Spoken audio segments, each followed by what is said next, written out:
Larmoyer sur Europe 1. Europa 1, Cadernos do Mundo. Les carnets du monde. Et depuis maintenant tout juste 2 ans, toutes les familles chinoises, Sophie, ont le droit d'avoir un deuxième enfant. Voilà, c'est la fin de la politique très controversée de l'enfant unique qui était en vigueur depuis 1979 et qui a provoqué donc cette fin-là de la politique de l'enfant unique, un mini baby-boom dans le pays le plus peuplé du monde. Pour de nombreuses familles chinoises, la vie a complètement changé, c'est ce qu'on va entendre ce soir. Et puis, on va se demander, est-ce que c'est une sorte de cadeau du gouvernement à son peuple ou plutôt une nouvelle exigence économique pour un pays vieillissant? Je crains d'avoir un tout petit peu glisser la réponse dans la question. En tout cas, pour les familles qui ont sauté le pas depuis 2 ans, ça n'est pas toujours facile de se faire à ce changement majeur dans leur mode de vie. Voici le reportage à Pékin de Sébastien Le Belzic. Il y a encore 2 ans, c'est une scène que l'on aurait eu du mal à imaginer. 2 enfants sous un même toit. Une révolution en Chine populaire, le pays de l'enfant unique. La famille Chiao vit dans un grand appartement moderne du nord de Pékin. Le père est architecte, la mère cadre dans une grande entreprise. Un revenu très confortable, de quoi profiter du boom économique chinois et surtout avoir enfin un deuxième enfant, comme nous l'explique la maman Tiaonan. J'ai dit à ma fille qu'elle pourra jouer avec sa petite sœur. Oui, je sais maman, on m'a dit à l'école que j'avais de la chance. Oui, merci.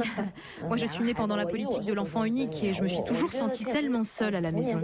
Et rien n'est trop beau pour accueillir ce deuxième bébé, aujourd'hui âgé de 8 mois.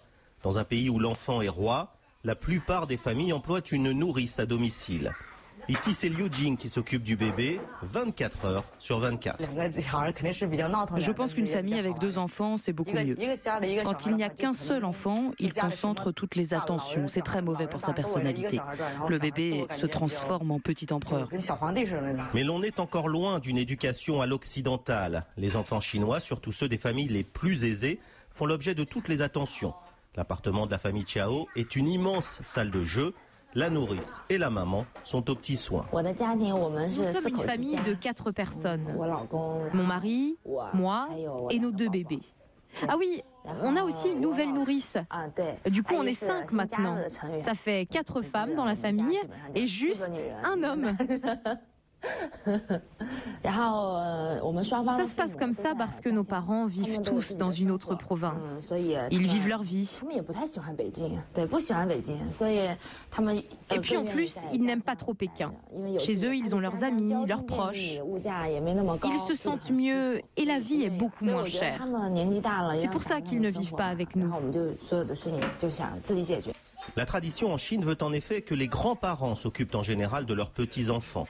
Mais là encore, à l'image de la famille Chiao, les choses sont en train de changer et les Pékinois sont de plus en plus nombreux à avoir un deuxième enfant et à s'en occuper tout seul ou presque. Mais tout cela a un coût difficile parfois à supporter pour ces familles. Une nourrice ou 2, la crèche jusqu'à 500 € par mois, une femme de ménage, une voiture plus grande, un appartement plus vaste dans cette capitale où le mètre carré coûte souvent plus cher qu'à Paris. Un deuxième enfant, c'est bien, mais c'est cher. Certains en tout cas ont bien senti le filon. Direction cette école pas comme les autres à Pékin, une Nounou Academy, créée au moment de l'annonce officielle de cette nouvelle politique. Depuis, plus de 10 000 nourrices y ont été formées. Liu Xiangfei est la directrice de l'établissement. Nous avons beaucoup plus d'élèves depuis la fin de la politique de l'enfant unique. Nos clients ont généralement plusieurs enfants. Vous savez, à Pékin, on estime qu'1 tiers des familles a maintenant une nourrice à la maison. Soit un marché potentiel de plusieurs millions de familles, rien que dans la capitale. La formation ici dure 1 semaine, elle est facturée 500 €. Un investissement vite rentabilisé pour ces femmes venues le plus souvent des campagnes.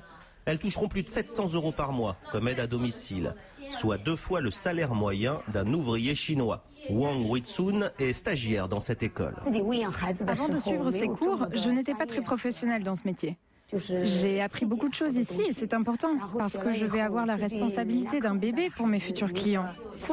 Wang Ling se charge, elle, des cours de puériculture. Ce matin-là, elle s'adresse à une assemblée appliquée de 25 stagiaires, toutes vêtues d'un tablier rose. Nous leur enseignons ici les règles de base, comme préparer les biberons.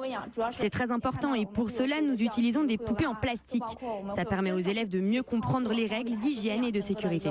Des poupées en plastique pour apprendre à donner le biberon ou à changer les couches. Le geste est encore un peu maladroit, mais les cours s'enchaînent toute la journée. Du massage pour bébé aux leçons de cuisine.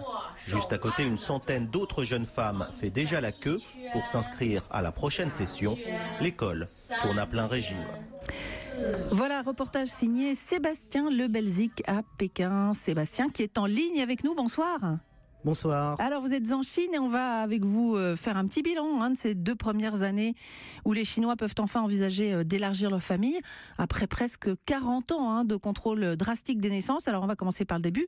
Qu'est-ce qui a provoqué ce revirement du régime chinois ? Écoutez, en fait, à l'origine, la politique de l'enfant unique, elle avait été utilisée par le régime communiste pendant près de 40 ans, vous l'avez dit, pour le planning familial et pour contrôler les naissances. Le but, c'était d'éviter une explosion des populations rurales et de les voir envahir en quelque sorte les grandes villes côtières de l'Est de la Chine. On peut dire que leur plan a bien marché et même au-delà de leurs espérances, puisqu'en peu de temps, finalement, l'habitude en Chine a été de n'avoir qu'un seul enfant par famille, ce qui a créé un véritable déficit démographique avec les conséquences économiques qui en découlent. Mais du point de vue des mentalités, là aussi ça a changé puisque un seul enfant, ça voulait dire aussi qu'il était particulièrement choyé. On les appelle encore aujourd'hui, l'expression est assez connue, les petits empereurs, avec des familles qui redoublent d'attention pour leurs bambins, dépensant parfois plus que de raison. Par exemple, on va prendre un exemple, il est de coutume ici en Chine que les parents offrent un appartement à leur fils, si c'est un garçon bien sûr, pour son mariage. Et vous voyez un peu le genre de dépenses que ça peut représenter. Ouais, je vois aussi que c'est toujours compliqué d'être une fille en Chine au passage. Mais alors aujourd'hui, Sébastien, aujourd'hui tout change avec 2 enfants ? Écoutez, tout change et rien ne change puisque l'habitude du petit empereur demeure. Mais les familles peuvent avoir désormais 2 petits empereurs, soit des coûts multipliés par 2 au moins. Ça explique que seules les familles les plus riches, pour l'instant, se sont converties à cette nouvelle réglementation. Mais rapporté quand même à la taille du pays, ça représente beaucoup de monde. Entre 2015 et 2016, ce sont les derniers chiffres que nous avons. Près d'1,5 million d'enfants supplémentaires sont nés dans le pays. C'est une hausse de 8,3% de la natalité, qui doit donner quand même un coup d'arrêt au vieillissement de la population et relancer la consommation intérieure. En tout cas, ce sont les 2 priorités du gouvernement chinois actuellement. Mais est-ce que c'est suffisant ? Est-ce que c'est conforme aussi aux espoirs des autorités quand ils ont décidé ce revirement ? Non, bien sûr, c'est encore trop peu pour vraiment relancer la consommation intérieure et éviter le vieillissement du pays. Les Chinois, vous savez, sont très pragmatiques. Ils voient d'abord les frais qu'engendre un deuxième enfant dans un pays où la santé, l'éducation sont très chères. Résultat, le gouvernement cherche des incitations. Il regarde ce qu'on fait à l'étranger. Il regarde du côté des politiques européennes et notamment de ce que l'on fait chez nous en France pour inciter les couples à faire des bébés. Il faut convaincre et donc aider les moins fortunés. Le gouvernement chinois envisage donc de verser des allocations familiales pour relancer la natalité.